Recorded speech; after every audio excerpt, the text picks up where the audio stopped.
panguva ino nhau yake Hezekiah yakutonekwa kuti nzira yakutotsviriridza. Tautona even pasocial media people are now making video clips King Hezekiah achiva panguva ino achirepresenta the Zimbabwean leader. Zvangobva paspeech yapuwa naVP Constantine Chiwenga kwamurehwa. Dzakapinda mashoko kuda panguva ino atakuona kuti panguva ino hazvisina kumira zvakanaka.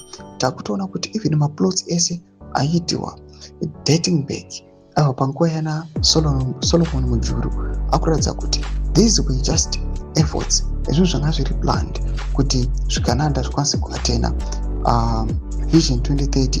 Don't forget subscribe or like on the bell icon. Tabatana daily nobulanyira chiti Hezekiah, the new song and video produced by Takabatana Music of the Revolution captures the downfall of a king who get too much pride. He thought he needed more time to rule. Abva apinda majenerals achinyora achiti anoposta magenerals Solomon Mujuru and VP Constantine Chiwenga, those people who were planned, the assassinations were planned, and some they were successful, mamwe akafela obulanyira achiti criminals around idi mnangagwa moyenyi inozosei, knowing that General Solomon Mujuru was assassinated so that King Hezekiah could take over, and that General Chiwenga survived assassinations, which would have allowed Hezekiah to rule Zimbabwe as he wishes.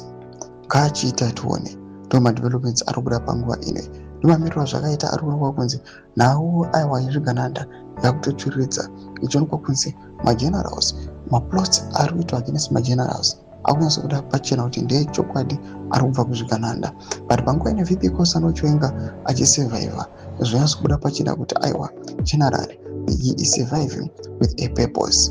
Pena comment section medu za furo muri kudai pamusoro pechitiko ichi. So subscribe or like, hit on the bell icon.